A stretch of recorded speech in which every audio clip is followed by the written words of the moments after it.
show host, but I'm an interior designer and I'm your host here. Great to see you all for day 2 of the home show. I will be presenting later today. We have a great lineup of speakers here on the main stage. I want to give a shout out first to my mate on the right, Lincoln. He's the one giving all these very cool soundtracks. He's born in the wrong generation because his music's all very cool in my generation, but I'm old enough to be his dad, even though obviously I don't look like that. We have a great lineup of speakers, and I'm going to cut straight over to our first speaker of the day. I want you up on the stage with me. Come on, it's come on up instead of come on down. Do I have to dance? Yeah. She turned up walking towards me this morning already giggling, and I thought she's either been drinking or she just loves what she does. Either way, that's fine with me. How are you? I'm great. I'm excited to be here. Look, I love it as well. This is our people, right? So I was excited to kick off with you for day 2. Talina Edwards is the owner of Envirotecture. So qualified architect, director of your own business. You have also studied Passive House with certification, Living Futures Institute studies, which sounds incredibly amazing. Living Building Challenge stuff. Living Building Challenge stuff. All this idea of how we live and healthy living is so important these days. It is. We all seem to be somewhere on the spectrum. I definitely am. But we want homes that are sustainable and nice to live in, and also just great design. And I think that's all about being able to understand great design helps with budget, helps with longevity of the buildings, which is sustainable as well. We're going to be talking a little bit about, well, you are, about biophilia. It's a term that you've probably heard. It's becoming more and more part of the mainstream. It doesn't mean we just wear green. It means wear of our product. I know we... So on brand. She got the email. It means that we talk about what things are made of, how we use them, how our homes actually operate. So I'm going to be sitting and watching this as well. I'm excited to have you here. Thank you so much for coming along to the home show. We'll do a presentation, we'll do Q&A afterwards. Please put your hands together for Talina, everyone. Thank you. Okay, thank you, James, and thank you for having me here today. Everyone can hear okay? It's excellent. So yeah, as James said, I'm Talina. I'm from Envirotecture. We have an office in Sydney, New South Wales, and I run our Victorian practice here in Victoria. And healthy homes is at the heart of what we do, so I'm here to talk about that today.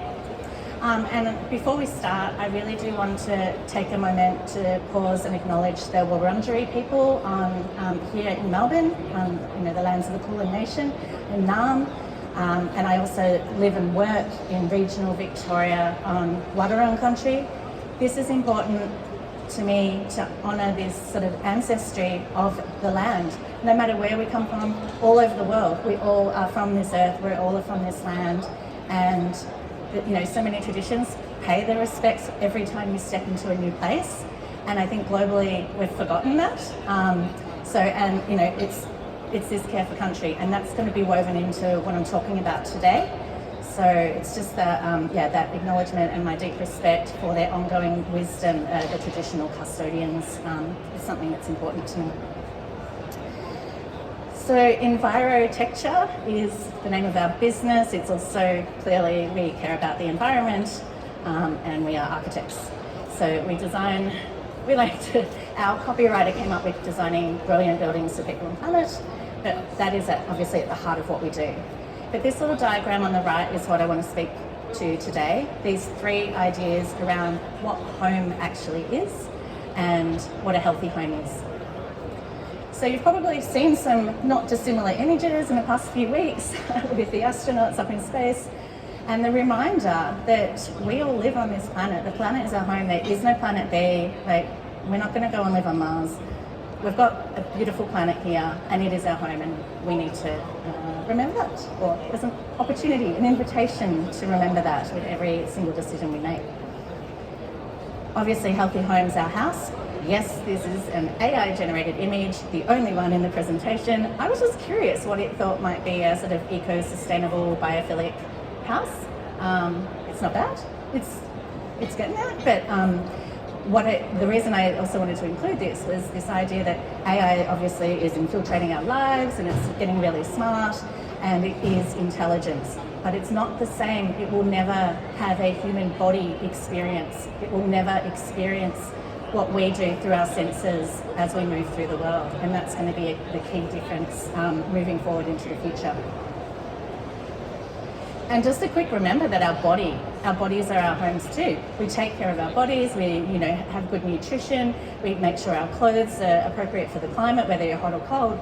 That's keeping ourselves, it's our inner environment, where it's a home for ourselves as well. And those three things are inextricably linked. So when we start to notice the stress of the world that's going on, the meta crisis, I know we don't want to talk about doom and gloom, but we also can't ignore what the fuck's going on out there. Am I allowed to swear? Woo! Yeah, thank you. There's a lot going on in the world. A lot of people are feeling a lot of fear and anxiety and stress around what is happening. And so it's affecting our nervous systems. It's affecting how we relate to the world. And so our built environment has a big impact on our health and well-being, and that's where, at the root of biophilia. So before I get into a bit more about biophilic design, I want to quickly mention about how sustainable design has evolved over time. It's become a very, a word or a term that everyone knows about now. Sustainable design is really common, but it's not new. It has been around for a very long time, and certainly even when I was a young child and my parents were designing and building my place my parents' house, their renovation on the outskirts of Melbourne. It was the era of Alistair Knox and mud brick homes and solar passive design, and he was doing that 50 years ago. But way, way, way before then, it was around this understanding of sight, where you were in that place, what the sun was doing, how hot it got, when you needed shade, when the winds would come in, where you needed protection, rain, those basic ideas of shelter and working with the land are so fundamental, and they have sort of been forgotten in some ways.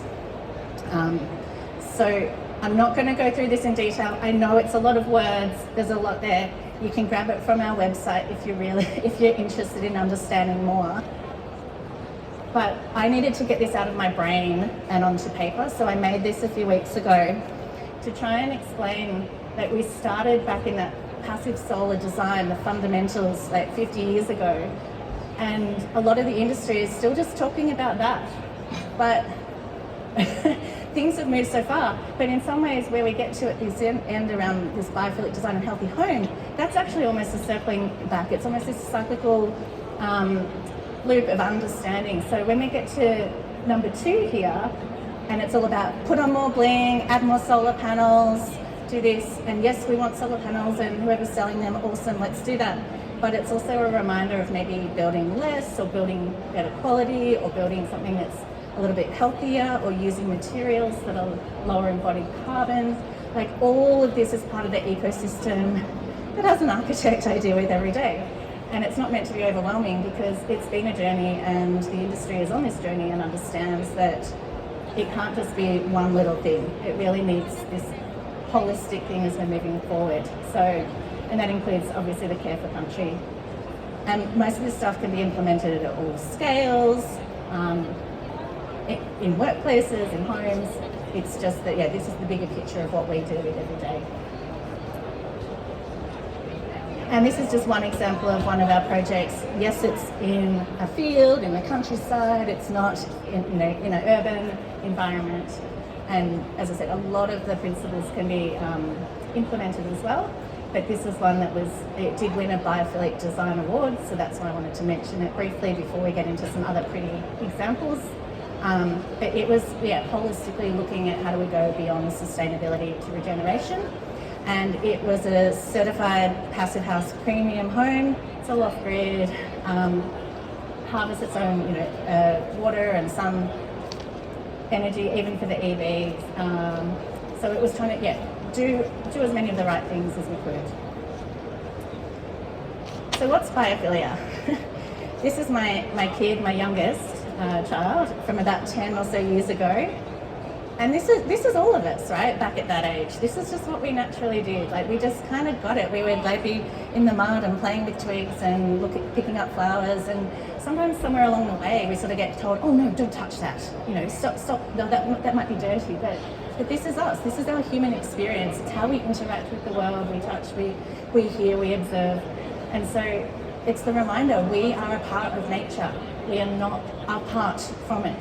So that's really what biophilia is about. It's not just putting a pot plant in, and we love pot plants. I love pot plants, of course, we do that too. But it's deeper than that. It's all of our senses, and it's this really, it literally means, bio means like nature and living, and philia is a type of love. So a passionate love of all that is alive. So humans, animals, plants, the whole planet. That's really all it means. And therefore, that's why it doesn't have to cost any money necessarily. It can just be a change of attitude and that mindset of understanding taking a moment to appreciate that. So then biophilic design is then how do we bring that ethos into our homes and buildings so that our connection to nature is enhanced. Because we spend up to like 90% of our time indoors. Probably in Melbourne, it's more than that in winter, come on, to be honest, like with the rain, all over Victoria, to be honest. But then in summer, it's getting increasingly hot. So we're often spending more time inside and trying to put on the aircon. So we are inside a lot. We're not out, most of our jobs are indoors, not everyone's, but there's a lot. So we are no longer spending that time outside. So as I mentioned, it's more than visual, it is about engaging the senses. And sorry, throughout this presentation is like little examples of some of our projects dotted through, both from Victoria, New South Wales and other parts of Australia as well. So let's talk about the benefits. So often it's thought, that biophilic design can help reduce stress, and this is all around that calming nature. Like if you get people to do a thought experiment and all close your eyes and say, picture your favourite place that brings you a sense of peace. I can imagine most of you wouldn't choose here in an exhibition centre, no offence. You wouldn't choose a underground car park, you probably wouldn't choose an awful office building from the 80s with a cubicle and fluorescent lighting. Most people are going to choose the beach or the mountains or the lake or somewhere outdoors, because seeing the light and shade of trees and dappled light, seeing the movement, it calms our brain, it calms our nervous system. And so you can see back to my initial slides with those 3 concentric circles, it's intrinsically linked, because then we start to care about nature and nature cares about us. It also improves our mood for all of the same reasons. There's tons of science studies about this. When I did my uni thesis 25 years ago, showing my age, I was drawing on all of that information, and they didn't call it biophilic design back then, or not at my uni, and the information we were getting from the library before the internet. But there were all these studies about how people in hospitals would heal faster if they even just had a view to the sky or a tree top, anything rather than a blank wall or no window at all. So I'm not going to go into all that sort of data today, but it's there if you want to go looking for it and find the statistics. But I don't think we need the statistics. I think we all know this stuff, right? It's ingrained, it's intrinsic. Improves focus and creativity, often also said to improve productivity. And again, a lot of those studies were done to go, yes, put some pot plants in the office and then your staff are going to be super productive and we'll all make more money. That doesn't always sit well with me either, because it's about go, go, go, more, more, more. In some ways, this is also about trying to slow down a little bit. And then if you slow down a little bit, then yes, of course, you're going to have better focus and creativity. So this is why it's great, whether it's homes, building, commercial buildings, schools. There's some amazing examples of biophilic design in schools that's happening. But that's not something that we've done yet, but we'd love to. It can also enhance comfort and well-being, and this is partly too around, we integrate this with building science, as I mentioned, we mentioned in the intro. We've got to a point where we love working with the passive house standard, because it means we have really low operational energy, really low heating and cooling basically, hardly any need for it at all. So there's very low power bills from that perspective, and yet the house can keep really comfortable, but we can still then open the windows and the doors and whenever the weather is appropriate to do so. And that ties in then the building science side of things with the comfort and well-being, and to us it's all interrelated.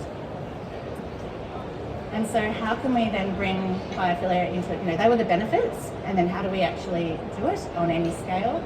This is just one of our Sydney projects where it was a little timber curve just for a bit of fun, and it's a really nice feature that everyone loves about that particular home. This one was also shortlisted for the Biophilic Design Award last year. It didn't win, but geez, there were some beautiful projects in that category.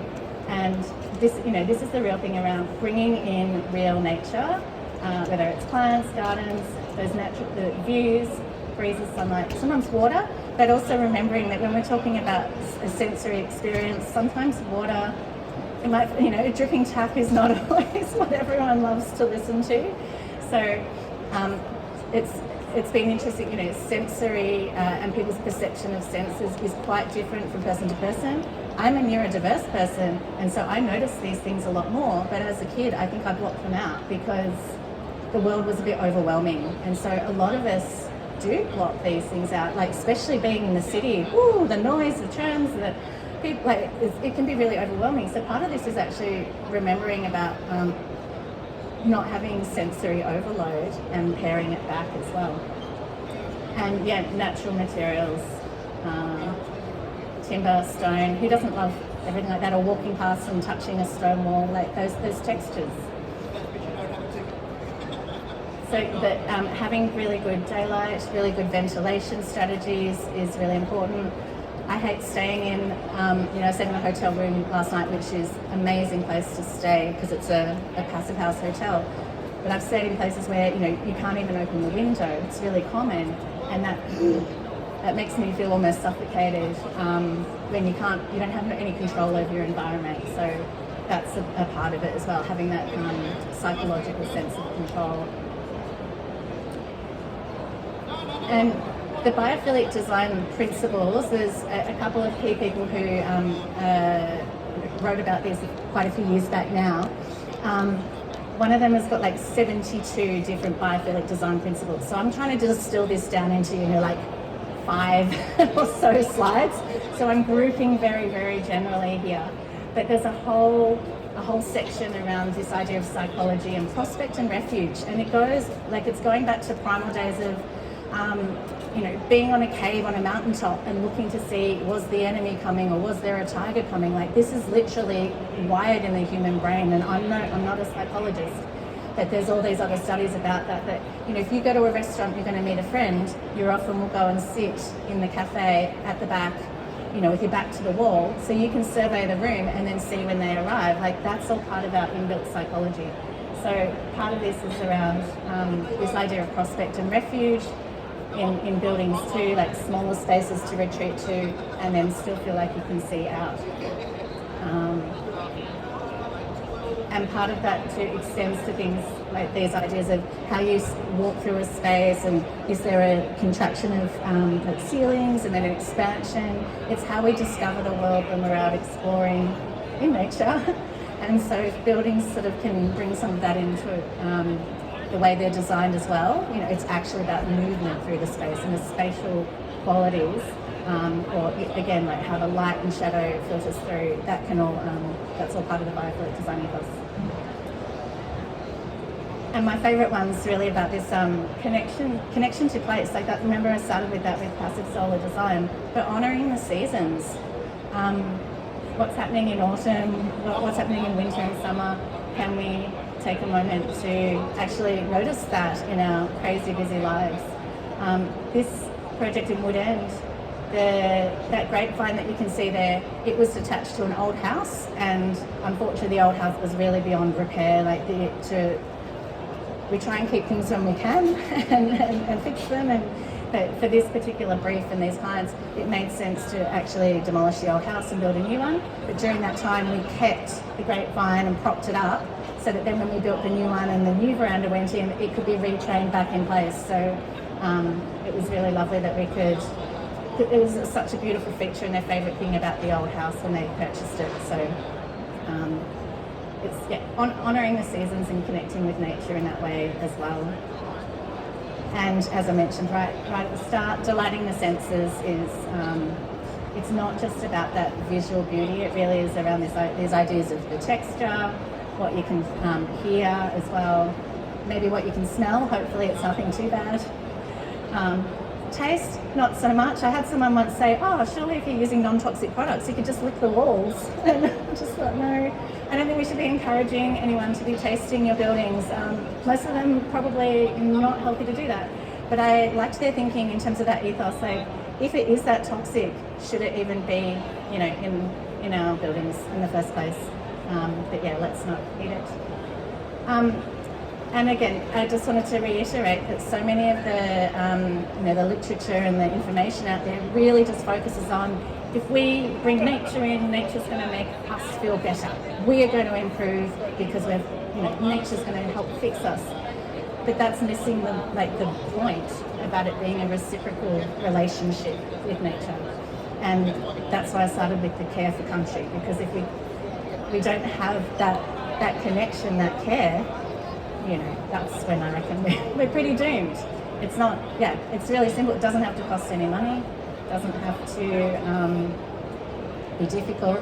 It just starts with a few moments a day to, honour and respect, the sacredness of being here.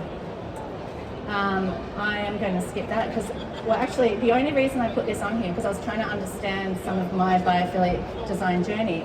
But the first few points is what I wanted to actually highlight. We all have that intuitive relationship with nature. This is not about going and doing the Living Building Challenge courses or anything like that. Every single human has this connection and a desire for a better future. So my question I want to leave you with is, how will you, what's your one takeaway that you would go home and maybe do differently to deepen your connection with nature? And that is right on time. That is me. Amazing. I don't even have to cue you. Am I on? Am I on? Do you know that I've been sitting there smiling, watching you, and I find it, I'm just smiling. Why am I smiling? Your energy is amazing. Aww. You're in the perfect field to do what you do. And I remembered as a school kid, because I'm a Sydney boy, going to Cadman's Cottage, which is one of the oldest buildings built by white settlement right at Sydney Harbour. And I remember the guy doing this, I reckon I would have been in second class, and the convicts were so starving that they used to whitewash that building, and they used a mixture of flour and eggs and things, and they actually did lick the paint because they were so hungry. So I don't know why I'm sharing that thought. I'm not sure about the parallel. Yeah, okay. Licking the walls. I like how you link it back. It's not a new thing, even though it's become a really big catchphrase now. Yep. We're seeing it in popular TV shows. I speak about it on TV as well. Yep. But that link between inside and out, I think a lot of people were reminded of it during COVID when they were stuck inside, and then they started to climb the walls, especially in vertical living. Yes.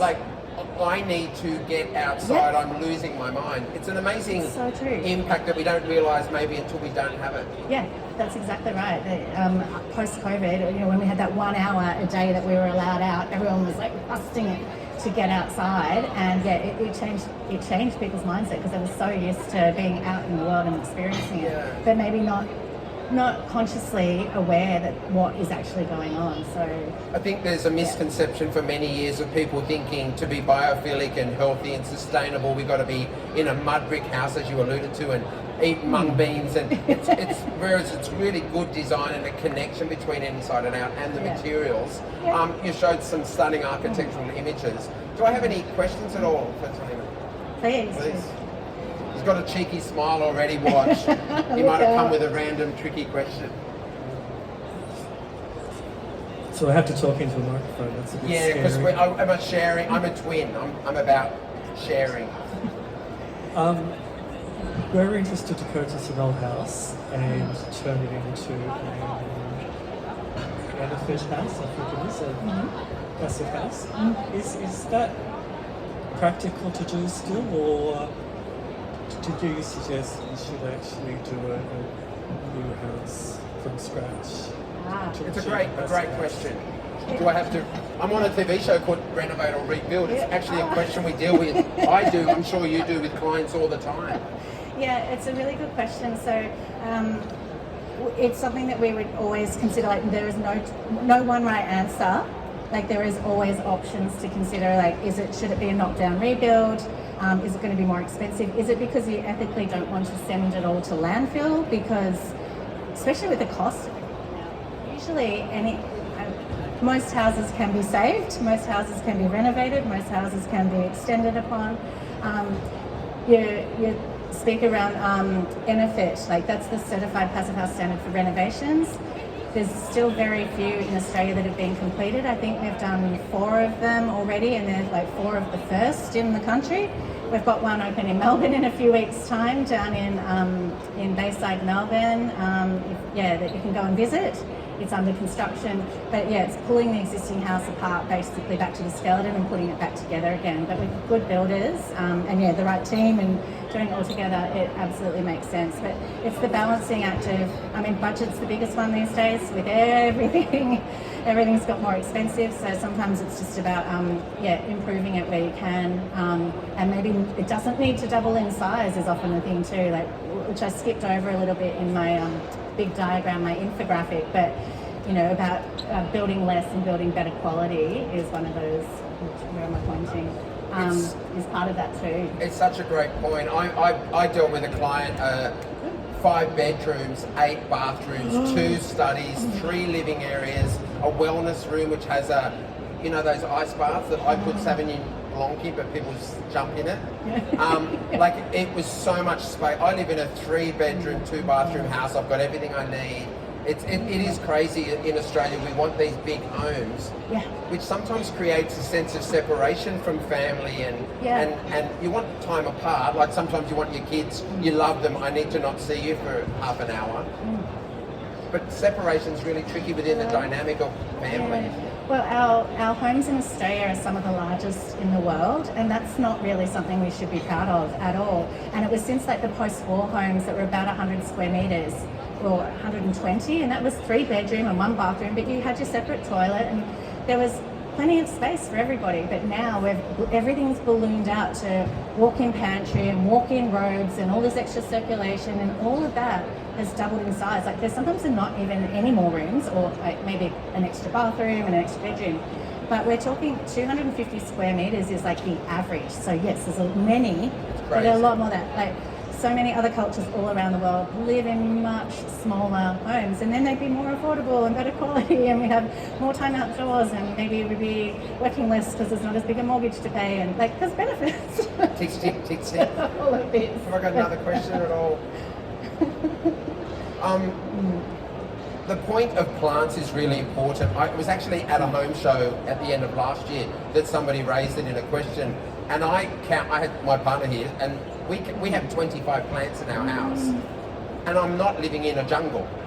It's so important, that connection, and it blurs the line between inside and out. Like, we had in the 70s, we had plants everywhere. In the 1800s, even in England, they had glass rooms with tropical plants in a cold climate. It's not new.